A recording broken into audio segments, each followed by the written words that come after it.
마태복음 12장. 그 무렵 어느 안식일에 예수께서 제자들과 함께 밀밭 사이를 지나가게 되었다.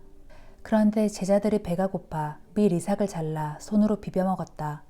때마침 이것을 본 바리새파 사람들이 예수께 따졌다. 보시오, 당신의 제자들은 율법을 어기고 있어. 안식일에 이삭을 잘라 먹다니 그게 될 말이오? 예수께서 그들에게 대답하셨다. 당신들은 다윗과 그 일행이 굶주렸을 때 행한 일을 읽어보지도 못하였소? 그들은 율법에 어긋나는 줄 알면서도 성전에 들어가 제사장들만 먹게 되어 있는 제단의 빵을 먹지 않았소? 또 모세의 율법을 보면 성전 안에서는 제사장들이 안식일을 어겨도 죄가 되지 않는다고 되어 있소. 내가 진정으로 당신들에게 말하겠소. 성전보다 더 큰 이가 여기에 있소. 내가 바라는 것은 제사가 아니라 자비다 라는 성경 구절의 뜻을 당신들이 제대로 알았더라면 이렇듯 죄 없는 사람을 죄인으로 몰지는 않았을 것이요. 인자가 바로 안식일의 주인이요. 예수께서 그곳을 떠나 유대인들의 회당으로 들어가셨다. 그런데 회당 안에서 한쪽 손이 오그라든 사람을 보셨다.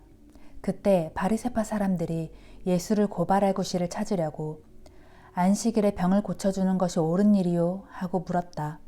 예수께서 대답하셨다.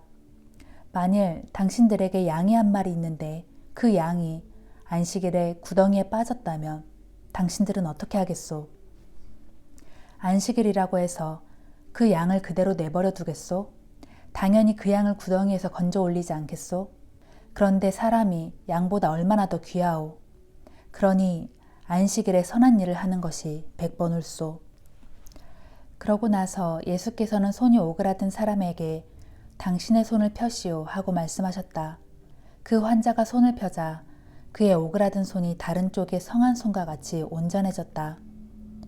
그러자 바리새파 사람들은 회당 바깥으로 나가서 어떻게 하면 예수를 죽일 수 있을지 함께 모의를 했다. 예수께서 그들의 계획을 알아차리고 그곳 회당을 떠나셨다. 그러자 많은 사람들이 예수를 뒤따랐다.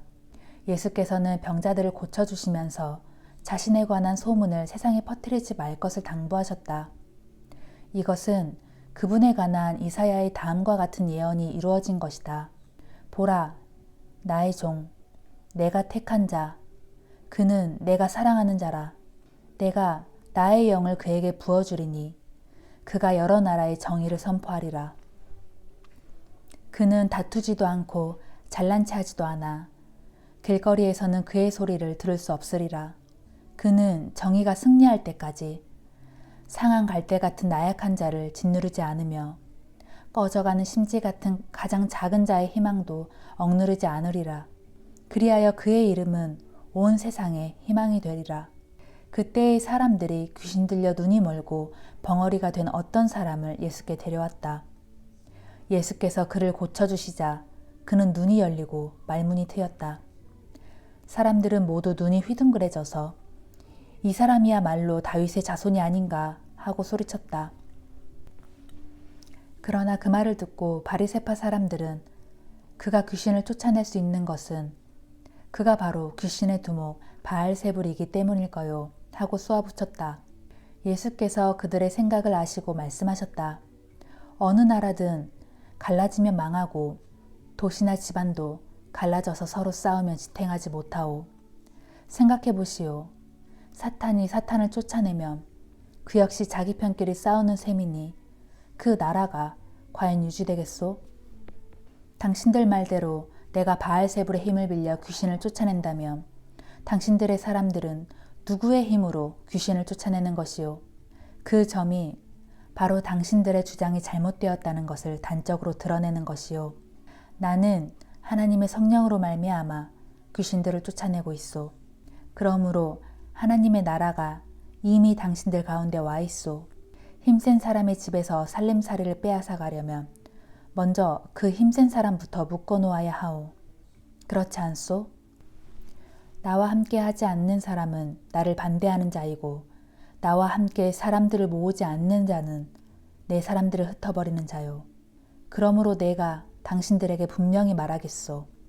사람이 무슨 죄를 짓든 또는 무슨 모독적인 말을 하든 회개하면 다 용서받을 수 있소. 그러나 성령을 모독하는 죄만은 결코 용서받을 수 없소.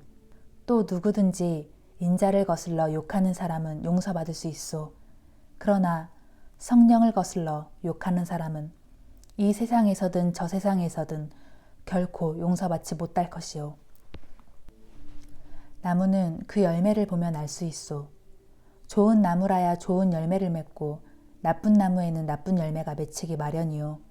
독사의 자식들이여, 당신들같이 악한 인간들이 어떻게 선한 말을 할 수 있겠소.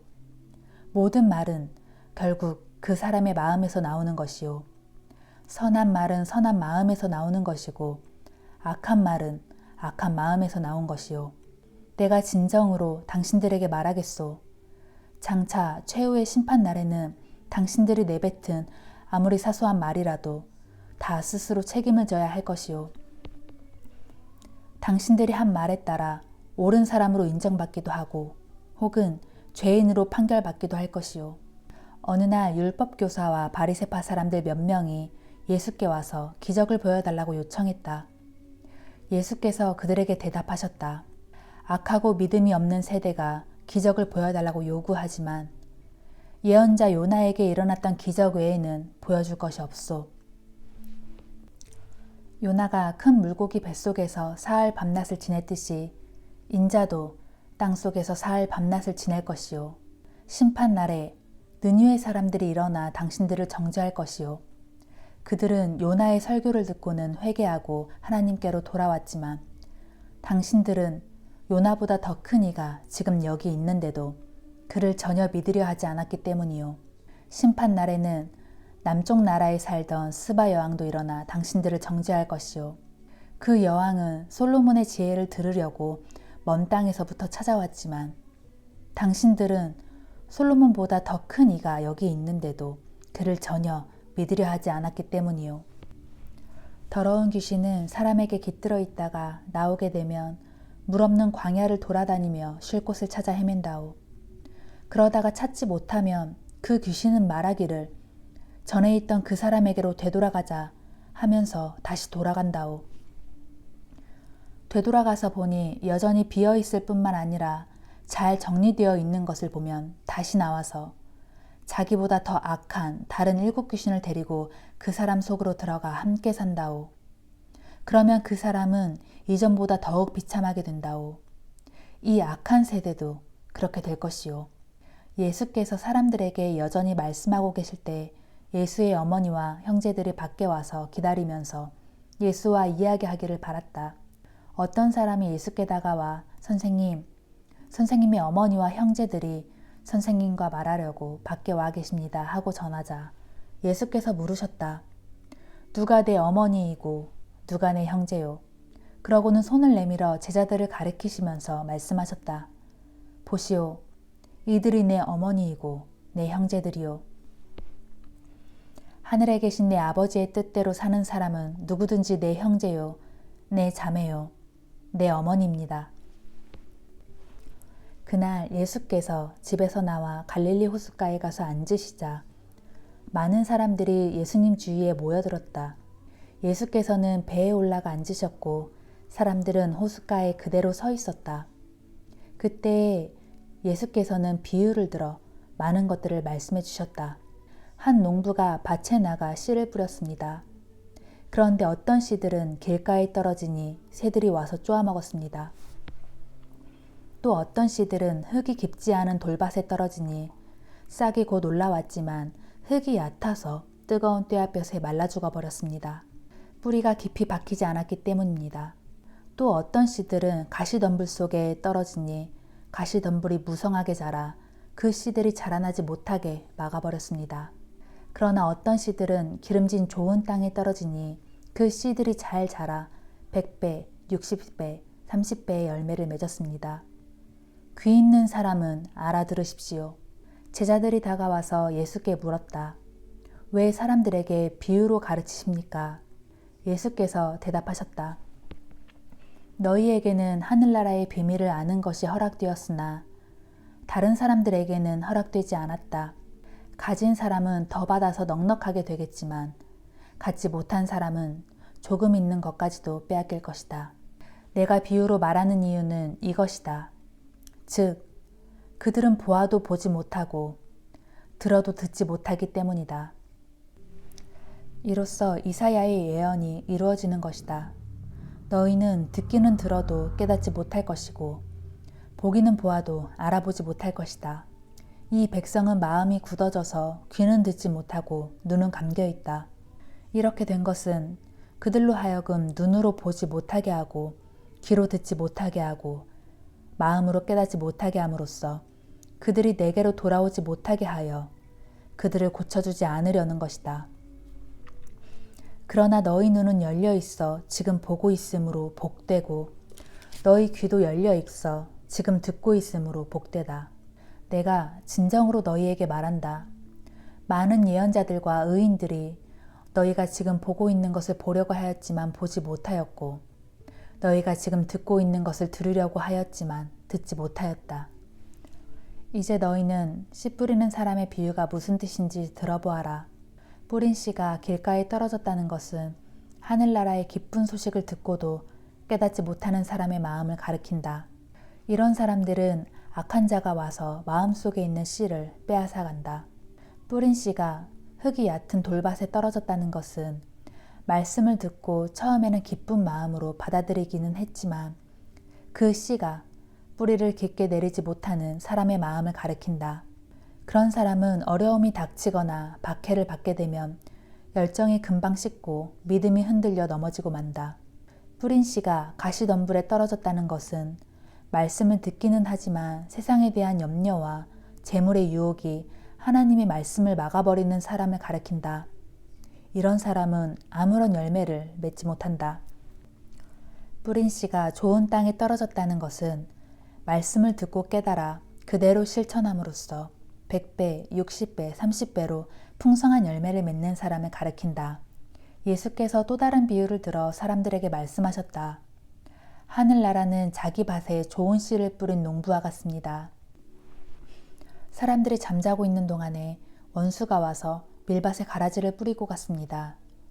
밀이 자라자 가라지도 함께 자랐습니다. 그래서 종들이 주인에게 와서 말했습니다. 주인님, 밭에 뿌리신 씨는 좋은 것들이 아니었습니까? 그런데 어디서 가라지가 잔뜩 올라왔습니다. 주인이 대답했다. 원수가 와서 그랬구나. 그러자 종들이 물었습니다. 저희가 지금 가라지를 다 뽑아버릴까요?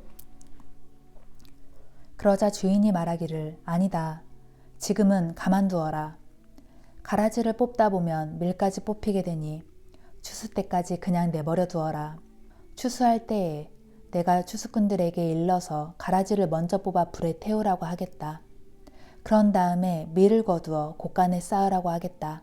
했습니다. 예수께서 또 다른 비유를 들어 말씀하셨다. 하늘나라는 겨자씨와도 같습니다. 겨자씨는 모든 씨앗들 중에서 가장 작지만 나중에는 새들이 날아와 그 가지에 둥지를 틀 만큼 큰 나무가 됩니다. 예수께서 또 이런 비유를 들어 말씀하셨다. 어떤 여자가 밀가루 서마르 반죽 속에 누룩을 살짝 넣었더니 반죽이 온통 부풀어 올랐습니다. 그렇습니다. 하늘나라는 이런 누룩과도 같습니다. 예수께서는 사람들에게 비유로만 말씀하셨다. 비유가 아니면 아무 말씀도 하시지 않았다. 이는 일찍이 예언자를 통해 선포하신 말씀이 이루어진 것이다. 내가 입을 열어 비유로 말하리니 옛적부터 감추어졌던 비밀스러운 일들을 드러낼 것이다. 그러고 나서 예수께서 무리를 떠나 집으로 들어가시자 제자들이 예수께 와서 가라지 비유를 설명해 달라고 청하였다. 예수께서 제자들에게 대답하셨다. 나는 좋은 씨를 뿌리는 농부이고 밭은 세상이다. 또 좋은 씨란 하늘나라의 백성들이고 가라지는 악한 자의 자녀들이다. 밀밭에 가라지를 몰래 뿌린 원수는 마귀이고 추수 때는 세상이 끝나는 날이며 추수하는 일꾼은 천사들이다. 세상 끝날이 오면 가라지를 따로 뽑아 묶은 후에 불에 태우듯 세상 마지막 날에 인자가 천사들을 보낼 터인데 천사들은 다른 사람을 죄짓게 하는 자들과 모든 악한 자들을 추려내어 그들을 불구덩이 속에 던져 넣을 것이다. 그러면 그들은 거기서 크게 울며 몸부림칠 것이다. 하지만 의인들은 그때의 아버지의 나라에서 해와 같이 빛날 것이다. 귀 있는 사람은 알아들어라. 하늘나라는 밭에 묻혀있는 보물과 같다. 그 보물을 발견한 사람은 그것을 제자리에 감추어 두고는 흥분하여 기쁜 마음으로 자신이 가진 것들을 모두 팔아 기어코 그 밭을 산다. 또 하늘나라는 값진 진주를 구하기 위해 찾아다니는 장사꾼과 같다. 그가 값진 진주를 발견하면 있는 것들을 모두 팔아 그것을 꼭 산다. 또 하늘나라는 바다에 그물을 던지는 어부와 같다. 그물이 가득 차면 어부는 그물을 끌어올려 놓고 좋은 물고기는 추려서 그릇에 담고 나쁜 물고기는 내버린다. 세상 끝날에도 이렇게 될 것이다. 천사들이 의인들 가운데서 악한 자들을 가려내어 그들을 불구덩이에 던져 넣을 것이다. 그러면 악한 자들은 거기서 크게 울며 몸부림칠 것이다. 말씀을 마치신 후 예수께서 제자들에게 내 말을 알아들었느냐 하고 물으시자 제자들은 예, 알아들었습니다 하고 대답하였다. 그러자 예수께서 덧붙여 말씀하셨다. 그러므로 나의 가르침을 받고 하늘나라의 제자가 된 모든 율법교사들은 자기 곳간에서 옛 것이든 새 것이든 마음대로 꺼내쓸 수 있는 집주인과 같다. 예수께서 이렇게 비유를 들어 가르침을 베푸신 후 그곳을 떠나셨다. 예수께서 고향 나사렛으로 돌아가셔서 유대인의 회당에서 가르치셨다. 사람들은 예수의 가르침에 크게 놀라 서로 말하였다.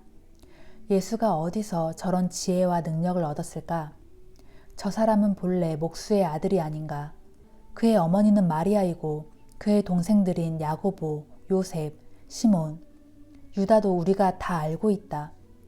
그의 누이들도 다 여기에 살고 있지 않는가? 그런데 예수가 어떻게 저런 것들을 터득할 수 있게 되었을까? 그러면서 사람들은 예수를 달갑지 않게 여겨 그를 배척했다. 그러자 예수께서 그들에게 말씀하셨다. 본래 예언자는 자기 고향과 자기 집안 사람들에게는 존경을 받지 못하는 법이요. 이처럼 고향 사람들이 예수를 믿지 않았기 때문에 예수께서는 그곳 나사렛에서 기적을 많이 베풀지 않으셨다.